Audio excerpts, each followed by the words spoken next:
ಕೃಷ್ಣರಾಜ ಸಾಗರದಲ್ಲಿ ಕಾವೇರಿ ಮಾತೆಗೆ ಭವ್ಯ ಗಂಗಾರತಿಯನ್ನ ಮಾಡಲಾಗಿದೆ. ಸುಮಾರು 20 ನಿಮಿಷ ನಡೆದಂತಹ ಕಾವೇರಿಯ ಈ ಒಂದು ಆರತಿ ಕಾರ್ಯಕ್ರಮ ಇದೇ ಮೊದಲ ಬಾರಿಗೆ ಕೆಆರ್ಎಸ್ ನಲ್ಲಿ ನಡೆದಂತಹ ಭವ್ಯ ಕಾರ್ಯಕ್ರಮ ಇದು. ಕಾವೇರಿ ಆರತಿಗೆ 14 ಜನ ವೈದಿಕರ ತಂಡದಿಂದ ಮಂತ್ರ ಘೋಷ ಸಾಂಪ್ರದಾಯಿಕವಾಗಿ ಎಲ್ಲ ಸಾಂಪ್ರದಾಯಬದ್ಧವಾಗಿ ಆರತಿ ಮಾಡಲಾಗಿದೆ. ಕೆಆರ್ಎಸ್ ನ ಕಾವೇರಿ ಪ್ರತಿಮೆಗೆ ಆರತಿ ಮಾಡಿದ ಪ್ರಮುಖ ತಂಡಗಳು, ಹಲವು ಮಠಗಳ ಸ್ವಾಮೀಜಿಗಳು ಕೂಡ ಕಾರ್ಯಕ್ರಮದಲ್ಲಿ ಭಾಗಿಯಾಗಿದ್ದರು.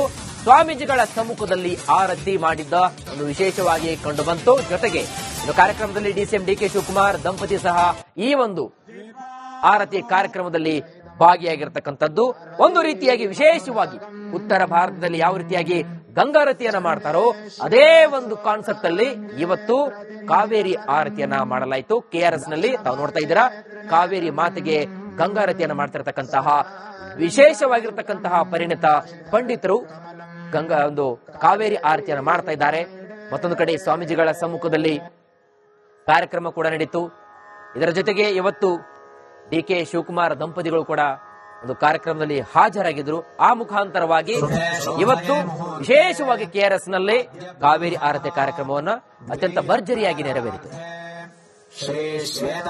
ಇಲ್ಲಿ ಒಂದು ದೊಡ್ಡ ಸ್ಟೇಡಿಯಂ ರೀತಿಯನ್ನು ಕಟ್ಟಿ ಪ್ರತಿ ದಿನ ವಾರಕ್ಕೆ 3 ದಿನ ಕನಿಷ್ಠ 10,000 ಜನ ಬೆಂಗಳೂರಿನಿಂದ ರಾಜ್ಯದ ವಿವಿಧ ಮೂಲೆಯಿಂದ ತಮಿಳುನಾಡು, ಪಾಂಡಿಚೇರಿ, ಕೇರಳ ಮತ್ತು ನಮ್ಮ ಕರ್ನಾಟಕದಿಂದ ಎಲ್ಲರೂ ಬಂದು ನೋಡಿ ಆ ಸುಂದರವಾದಂತಹ ಆರತಿಯನ್ನ, ಆ ದೃಶ್ಯವನ್ನ, ಆ ಕಾರ್ಯಕ್ರಮವನ್ನ ಬಹಳ ಸಂತೋಷವನ್ನ ಪಡಿಸಬೇಕು ಅಂತೇಳಿ ರೂಪಿಸಿದ್ದೆ. ಅನೇಕ ತೊಂದರೆಗಳಿಂದ ಇದನ್ನ ನಾವು ಭೂಮಿ ಪೂಜೆ ಮಾಡಿ ಆ ಒಂದು ದೊಡ್ಡ ಕಾರ್ಯಕ್ರಮವನ್ನ ನಡೆಸಲಿಕ್ಕೆ ಆಗಲಿಲ್ಲ. ನಿರಂತರವಾಗಿ ನಡೀಬೇಕು ಅನ್ನೋದು ನಮ್ಮ ಸಿದ್ದರಾಮಯ್ಯನವರ ಉಪಮುಖ್ಯಮಂತ್ರಿಗಳ ಕನಸಾಗಿದೆ. ಇದು ನಿರಂತರವಾಗಿ ನಡಿಬೇಕು ಅಂತೇಳಿ ಆ ಕಾವೇರಿ ಮಾತಿನಲ್ಲಿ ನಾನು ಸಹ ಪ್ರಾರ್ಥಿಸ್ಕೊತೀನಿ. ಇದು ಒಂದು ಧಾರ್ಮಿಕ ಪದ್ಧತಿ ಅಲ್ಲ. ಇದರಿಂದ ಅನೇಕ ಈ ಭಾಗದ ಮಂಡ್ಯ ಜಿಲ್ಲೆಯ, ಮೈಸೂರಿನ ಈ ಭಾಗದ ಅನೇಕ ಜನರಿಗೆ, ಯುವಕರಿಗೆ ಉದ್ಯೋಗ ಅವಕಾಶ ಸಿಕ್ಕದಲ್ಲದೆ, ಸಾರ್ವಜನಿಕರಿಗೆ ಪ್ರವಾಸಿ ತಾಣ ಆಗದಲ್ಲದೆ, ಈ ಕೆಆರ್ಎಸ್ ಏನು ಅವತ್ತಿನ ನಾಲ್ವಾಡಿ ಕೃಷ್ಣ ಒಡೆಯರು ಮತ್ತು ನಮ್ಮ ಏನು ಗಂಗಾ ಆರತಿಯಂತೆ ಕಾವೇರಿ ಆರತಿಯನ್ನು ಮಾಡಬೇಕು, ಆ ಕೃತಜ್ಞತಾ ಭಾವವನ್ನು ಅರ್ಪಿಸಬೇಕು ಅನ್ನುವಂತಹ ಭಾವನೆಯನ್ನು ಇಟ್ಟುಕೊಂಡು ಭಜನೆಯನ್ನು ಹಾಕಿರುವಂತಹ ಯಾವತ್ತೂ ಕೂಡ ಆಸೆಗಳೆಲ್ಲ ಇರುವಂತಹದ್ದು, ಸಂಕಲ್ಪಗಳಿರಬೇಕಾಗಿರುವಂತಹದ್ದು. ಆ ಸಂಕಲ್ಪಗಳು ಯಾವತ್ತೂ ಕೂಡ ಸಾಕಾರಗೊಳ್ಳುತ್ತವೆ ಅನ್ನೋದಕ್ಕೆ ಇದು ಸಾಕ್ಷಿಯಾಗಿರುವಂತಹದ್ದು. ಮುಂದಿನ ದಿವಸಗಳಲ್ಲಿ ದಸರಾ ಮಹೋತ್ಸವದ ಜೊತೆಯಲ್ಲಿ ಇದು ಕೂಡ ಒಂದು ಐತಿಹಾಸಿಕವಾದ ಕಾರ್ಯಕ್ರಮವಾಗಿ ಜನಗಳಿಗೆ ಒಂದು ಸಂತೋಷ, ಆನಂದ ಉಂಟು ಮಾಡುವಂತಹ ಕೆಲಸ ಆಗಲಿ ಎನ್ನುವಂತಹ ಮಾತನ್ನು ಹೇಳ್ತಾ, ಸಂತೋಷಂ ಜನಯತ್ ಪ್ರಾಜ್ಞ ತದೇವ ಈಶ್ವರ ಪೂಜನ ಅಂತಾರೆ. ಯಾವುದೇ ಕಾರ್ಯ ಆಗಲಿ 4 ಜನಗಳಿಗೆ ಸಂತೋಷವಾಗುವಂತಹ ಕಾರ್ಯವೇ ಅದು ದೇವರ ಪೂಜೆ ಅಂತೇಳಿ ಕರೆಸ್ಕೊಂಡಿರುವಂತಹ. ಸರ್ವಾಲಂಕಾರಯುಕ್ತಂ ಶಶಿಧರ ಕಮಲಂ ಕಾವೇರಿ ಯುಕ್ತಮೇಡೆ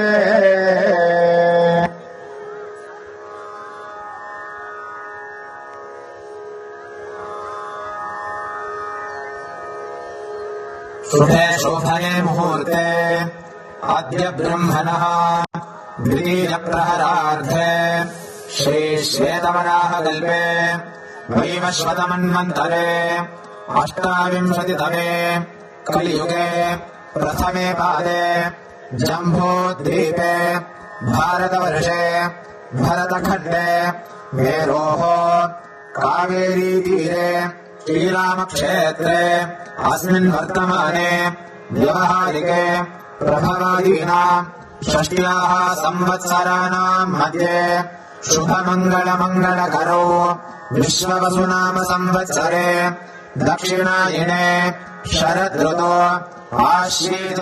ಕೃಷ್ಣರಾಜ ಸಾಗರದಲ್ಲಿ ಕಾವೇರಿ ಮಾತೆಗೆ ಭವ್ಯ ಗಂಗಾರತಿಯನ್ನ ಮಾಡಲಾಗಿದೆ. ಸುಮಾರು 20 ನಿಮಿಷ ನಡೆದಂತಹ ಕಾವೇರಿಯ ಈ ಒಂದು ಆರತಿ ಕಾರ್ಯಕ್ರಮ ಇದೇ ಮೊದಲ ಬಾರಿಗೆ ಕೆಆರ್ಎಸ್ ನಲ್ಲಿ ನಡೆದಂತಹ ಭವ್ಯ ಕಾರ್ಯಕ್ರಮ ಇದು. ಕಾವೇರಿ ಆರತಿಗೆ 14 ಜನ ವೈದಿಕರ ತಂಡದಿಂದ ಮಂತ್ರ ಘೋಷ ಸಾಂಪ್ರದಾಯಿಕವಾಗಿ ಎಲ್ಲ ಸಾಂಪ್ರದಾಯಬದ್ಧವಾಗಿ ಆರತಿ ಮಾಡಲಾಗಿದೆ. ಕೆಆರ್ಎಸ್ ನ ಕಾವೇರಿ ಪ್ರತಿಮೆಗೆ ಆರತಿ ಮಾಡಿದ ಪ್ರಮುಖ ತಂಡಗಳು, ಹಲವು ಮಠಗಳ ಸ್ವಾಮೀಜಿಗಳು ಕೂಡ ಕಾರ್ಯಕ್ರಮದಲ್ಲಿ ಭಾಗಿಯಾಗಿದ್ದರು.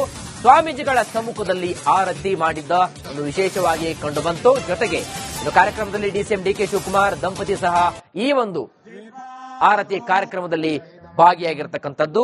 ಒಂದು ರೀತಿಯಾಗಿ ವಿಶೇಷವಾಗಿ ಉತ್ತರ ಭಾರತದಲ್ಲಿ ಯಾವ ರೀತಿಯಾಗಿ ಗಂಗಾರತಿಯನ್ನ ಮಾಡ್ತಾರೋ ಅದೇ ಒಂದು ಕಾನ್ಸೆಪ್ಟ್ ಅಲ್ಲಿ ಇವತ್ತು ಕಾವೇರಿ ಆರತಿಯನ್ನ ಮಾಡಲಾಯಿತು. KRS ನಲ್ಲಿ ತಾವು ನೋಡ್ತಾ ಇದ್ದೀರಾ, ಕಾವೇರಿ ಮಾತೆಗೆ ಗಂಗಾರತಿಯನ್ನ ಮಾಡ್ತಿರತಕ್ಕಂತಹ ವಿಶೇಷವಾಗಿರ್ತಕ್ಕಂತಹ ಪರಿಣಿತ ಪಂಡಿತರು ಒಂದು ಕಾವೇರಿ ಆರತಿಯನ್ನ ಮಾಡ್ತಾ ಇದ್ದಾರೆ. ಮತ್ತೊಂದು ಕಡೆ ಸ್ವಾಮೀಜಿಗಳ ಸಮ್ಮುಖದಲ್ಲಿ ಕಾರ್ಯಕ್ರಮ ಕೂಡ ನಡೀತು. ಇದರ ಜೊತೆಗೆ ಇವತ್ತು DK ಶಿವಕುಮಾರ್ ದಂಪತಿಗಳು ಕೂಡ ಒಂದು ಕಾರ್ಯಕ್ರಮದಲ್ಲಿ ಹಾಜರಾಗಿದ್ರು. ಆ ಮುಖಾಂತರವಾಗಿ ಇವತ್ತು ವಿಶೇಷವಾಗಿ KRS ನಲ್ಲಿ ಕಾವೇರಿ ಆರತಿ ಕಾರ್ಯಕ್ರಮವನ್ನ ಅತ್ಯಂತ ಭರ್ಜರಿಯಾಗಿ ನೆರವೇರಿತು. ಇಲ್ಲಿ ಒಂದು ದೊಡ್ಡ ಸ್ಟೇಡಿಯಂ ರೀತಿಯನ್ನು ಕಟ್ಟಿ ಪ್ರತಿ ದಿನ ವಾರಕ್ಕೆ 3 ದಿನ ಕನಿಷ್ಠ 10,000 ಜನ ಬೆಂಗಳೂರಿನಿಂದ ರಾಜ್ಯದ ವಿವಿಧ ಮೂಲೆಯಿಂದ ತಮಿಳುನಾಡು, ಪಾಂಡಿಚೇರಿ, ಕೇರಳ ಮತ್ತು ನಮ್ಮ ಕರ್ನಾಟಕದಿಂದ ಎಲ್ಲರೂ ಬಂದು ನೋಡಿ ಆ ಸುಂದರವಾದಂತಹ ಆರತಿಯನ್ನ, ಆ ದೃಶ್ಯವನ್ನ, ಆ ಕಾರ್ಯಕ್ರಮವನ್ನ ಬಹಳ ಸಂತೋಷವನ್ನ ಪಡಿಸಬೇಕು ಅಂತೇಳಿ ರೂಪಿಸಿದ್ದೆ. ಕೆಲವು ಅನೇಕ ತೊಂದರೆಗಳಿಂದ ಇದನ್ನ ನಾವು ಭೂಮಿ ಪೂಜೆ ಮಾಡಿ ಆ ಒಂದು ದೊಡ್ಡ ಕಾರ್ಯಕ್ರಮವನ್ನ ನಡೆಸಲಿಕ್ಕೆ ಆಗಲಿಲ್ಲ. ನಿರಂತರವಾಗಿ ನಡಿಬೇಕು ಅನ್ನೋದು ನಮ್ಮ ಸಿದ್ದರಾಮಯ್ಯನವರ ಉಪಮುಖ್ಯಮಂತ್ರಿಗಳ ಕನಸಾಗಿದೆ. ಇದು ನಿರಂತರವಾಗಿ ನಡಿಬೇಕು ಅಂತೇಳಿ ಆ ಕಾವೇರಿ ಮಾತಿನಲ್ಲಿ ನಾನು ಸಹ ಪ್ರಾರ್ಥಿಸ್ಕೊತೀನಿ. ಇದು ಒಂದು ಧಾರ್ಮಿಕ ಪದ್ಧತಿಯಲ್ಲ.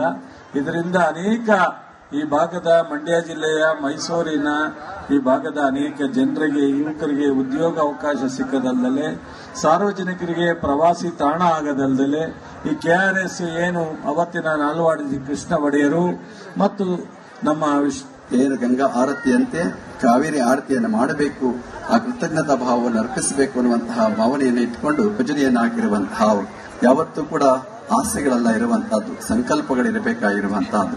ಆ ಸಂಕಲ್ಪಗಳು ಯಾವತ್ತೂ ಕೂಡ ಸಾಕಾರಗೊಳ್ಳುತ್ತವೆ ಅನ್ನೋದಕ್ಕೆ ಇದು ಸಾಕ್ಷಿಯಾಗಿರುವಂತಹದ್ದು. ಮುಂದಿನ ದಿವಸಗಳಲ್ಲಿ ದಸರಾ ಮಹೋತ್ಸವದ ಜೊತೆಯಲ್ಲಿ ಇದು ಕೂಡ ಒಂದು ಐತಿಹಾಸಿಕವಾದ ಕಾರ್ಯಕ್ರಮವಾಗಿ ಜನಗಳಿಗೆ ಒಂದು ಸಂತೋಷ, ಆನಂದ ಉಂಟು ಮಾಡುವಂತಹ ಕೆಲಸ ಆಗಲಿ ಎನ್ನುವಂತಹ ಮಾತನ್ನು ಹೇಳ್ತಾ, ಸಂತೋಷಂ ಜನಯತ್ ಪ್ರಾಜ್ಞ ತದೇವ ಈಶ್ವರ ಪೂಜನ ಅಂತಾರೆ. ಯಾವುದೇ ಕಾರ್ಯ ಆಗಲಿ 4 ಜನಗಳಿಗೆ ಸಂತೋಷವಾಗುವಂತಹ ಕಾರ್ಯವೇ ಅದು ದೇವರ ಪೂಜೆ ಅಂತೇಳಿ ಕರೆಸ್ಕೊಂಡಿರುವಂತಹ. ಸರ್ವಾಲಂಕಾರಯುಕ್ತಂ ಶಶಿಧರ ಕಮಲಂ ಕಾವೇರಿ ಯುಕ್ತಮೇಡೆ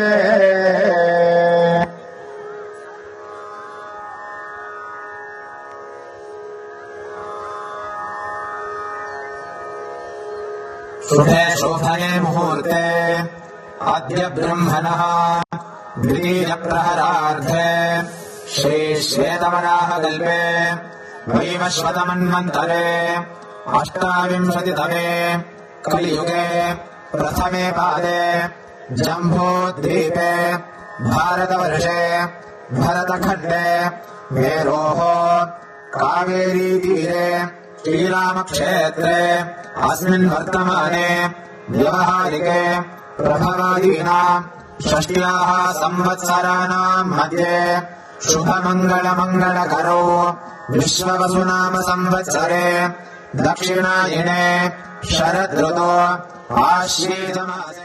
DK ಶಿವಕುಮಾರ್ ಅವರಿಗೆ ಇದಕ್ಕೆ ಒಂದು